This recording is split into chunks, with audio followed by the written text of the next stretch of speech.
In this video, I'm going to give you practical examples of how you can program your plyometric training so that it's safe and effective.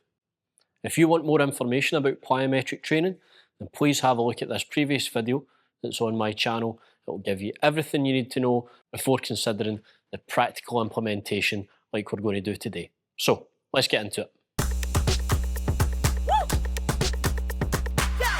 The first stage in our plyometric system is all to do with land mechanics. It's imperative that before we start progressing athletes onto all the fancy stuff that we might see on Instagram, is that we learn basic land mechanics. When I'm talking about landing mechanics, what we want to ensure is that athletes are landing on their forefoot and rolling towards the rear of their foot or their heel. They've got a soft, quiet landing. Their hips are going back the way, and that we have control of our torso. Once we see all those things, then we know that we're ready to progress the athlete on. The very first exercise that we look at would be a snap down. Now, to perform a snap down, we get the athletes to stand in triple extension, their hips extended, ankles extended, knees extended, arms up above their head, and from there, we're throwing the arms down and snapping in to a good land position. We're looking for a quick deceleration and all the points that I mentioned previously. Knee position, knees tracking over toes, hips going back, control of the torso, etc. So we start up here, snap down. What we also want to see is that as our hands go back, they continue and go all the way back. And we want to hold that position for about 2 to 3 seconds, nice and solid. And it gives us a good look at our athletes' landing mechanics.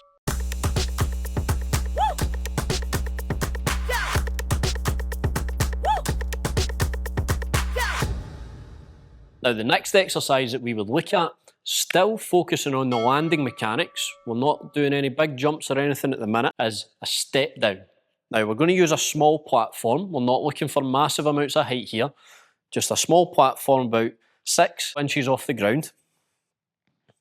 All we're going to do is step off, not jump, and we're going to land in that same position we spoke about in the snap down.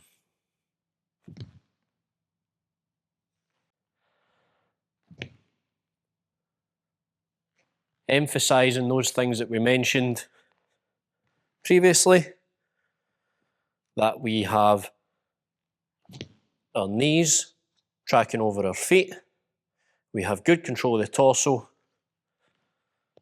and that our hips are moving back the way.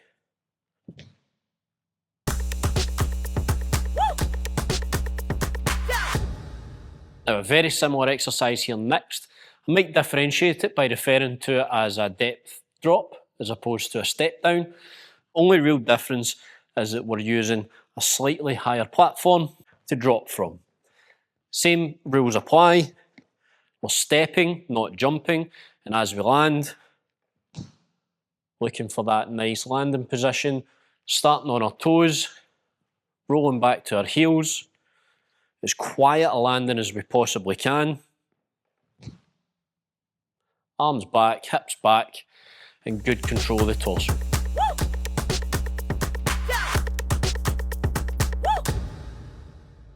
First exercise we'd utilise in stage 2 is seated jumps. So we're using only a concentric contraction to make the jump. We still want to see good land mechanics here, and for this one, we're going to try and jump for distance. So a start in a seated position, you can use a chair, you can use a box, a bench, whatever it is you have available. We want the knees about a 90-degree angle, not too much more than that, which is why I'm not using one of our lower benches. I'm going to lift my feet into the air, I'm going to push down, and I'm then going to try and jump for distance and land the same way I did in stage 1.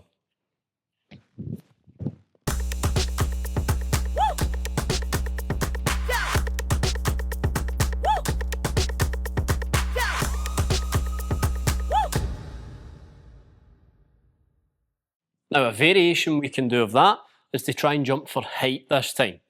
When we're jumping for height, what I really like to try and emphasise is that triple extension position.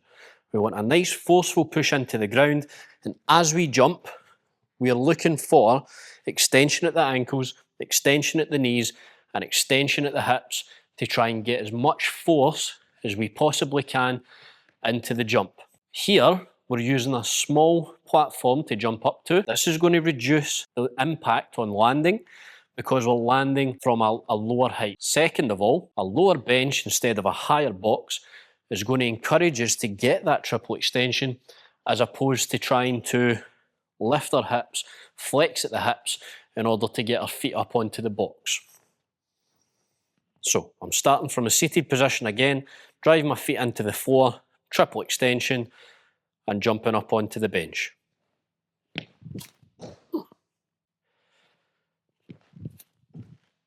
Again, looking for good land mechanics, quiet landings, knees tracking over toes, and our forefoot touching the bench first.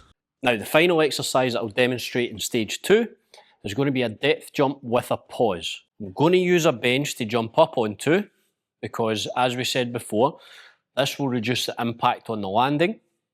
We're going to use a pause because we're not ramping up the intensity yet like we would in stage 3. But for stage 2, we're going to take position on one of the benches. We're going to step off like we did before and land in that good landing mechanics position. 2 or 3 seconds, we're then going to explode out of that position and land on the bench. We step down and we can repeat.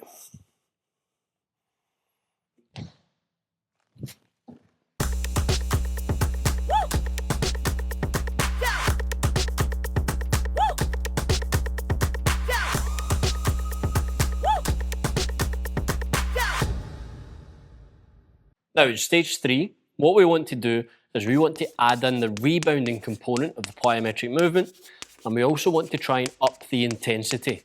By this point, we should have mastered the land mechanics and we should be good at producing force from that landing position. What we want to do now is try and minimise the ground contact time and increase intensity in a couple of different ways. Word of warning is that most of these exercises we do can be done bilaterally and they can also be done unilaterally. As soon as you start to use one leg, you're greatly increasing the intensity that you're working at. With this in mind, we want to start bilaterally and eventually, when the athletes are ready, progress to unilateral jumps as well. So the first exercise of stage 3 that we're going to talk about are pogos.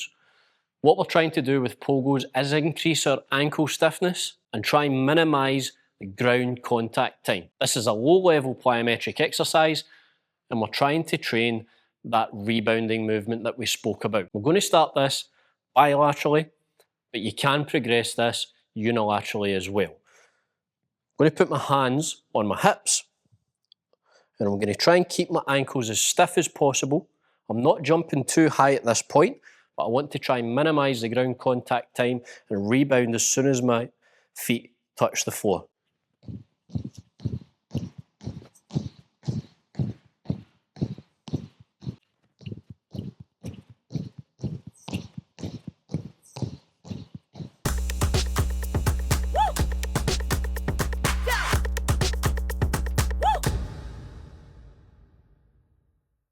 The next exercise we're going to look at is bounds.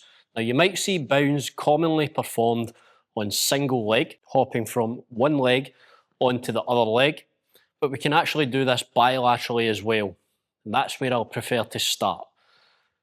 At first, we're going to try and bound for distance. So I'm going to start on this side using the hurdles for this exercise.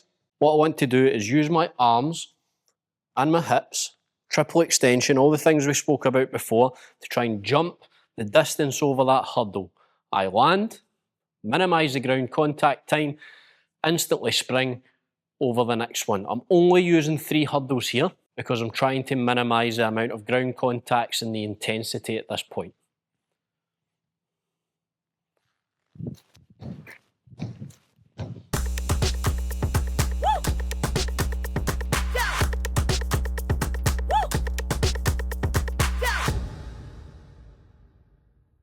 Now we can also set up the hurdles so that we are bounding for height.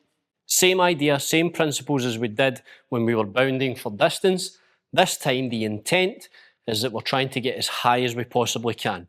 I'm still using quite low hurdles here, but the intent and what I'm doing is that I'm trying to jump as high as I can with as minimal ground contact time as I can. I'm maximising the amount of rebound that I'm getting. I can use my arms to generate some of the force by throwing back, up, and I want to try and stick that landing at the end to emphasise those proper landing mechanics.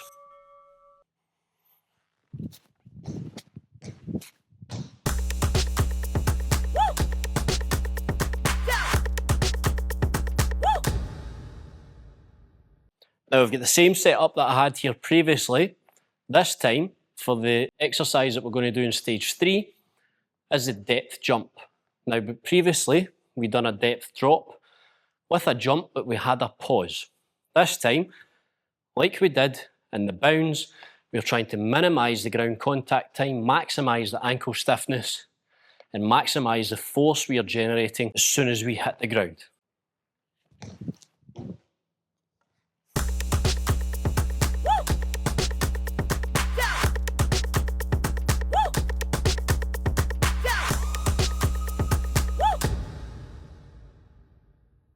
So there we have some examples for each stage of the plyometric roadmap that you can use to progress your athletes through.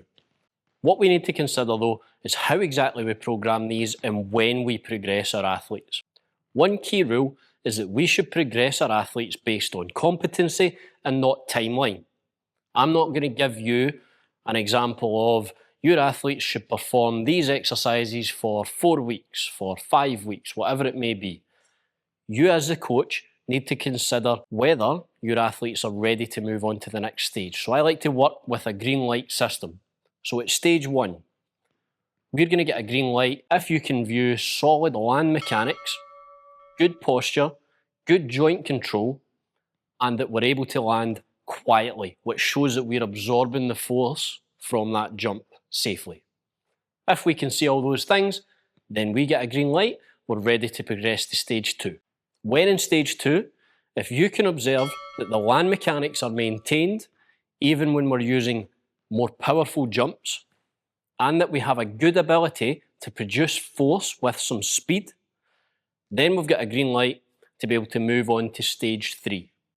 And stage 3 is for our advanced athletes. In stage 3, we need to consider progression through intensity, volume, and the complexity of the movement. So ways that we can increase the intensity that we are working at. Firstly, we can increase the speed of the contraction. We can increase the drop height, and we can also increase the load. And by that, I mean working unilaterally instead of bilaterally. When we work unilaterally, we are increasing the load that joint and muscle is going to be absorbing. In order to increase volume, we're going to be looking at things like ground contacts. Now, the general rule, and again, as a coach, you need to consider this and how rigidly you stick to it.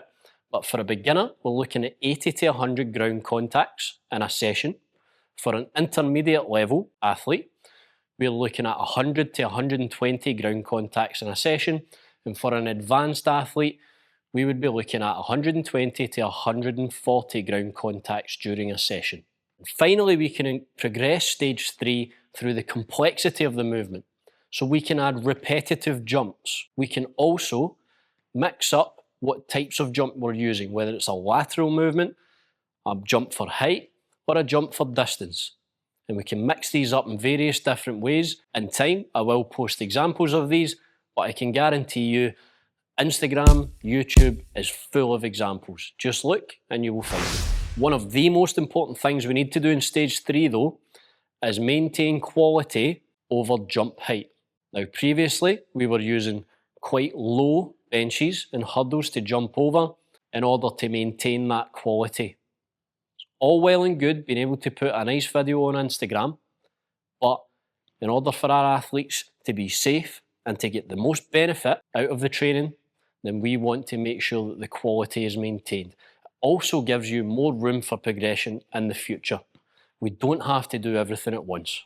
So there you have it. In my previous video, we've covered all the theoretical side of plyometric training. In this video, we've looked at specific examples of exercises that you can use right away in order to implement plyometric training with your own athletes. We have also spoken about how we consider progressing through these stages. And finally, we've considered how we might program these and manage the intensity. If you've enjoyed this content, please feel free to like and subscribe, as there will be more content like this coming up very soon.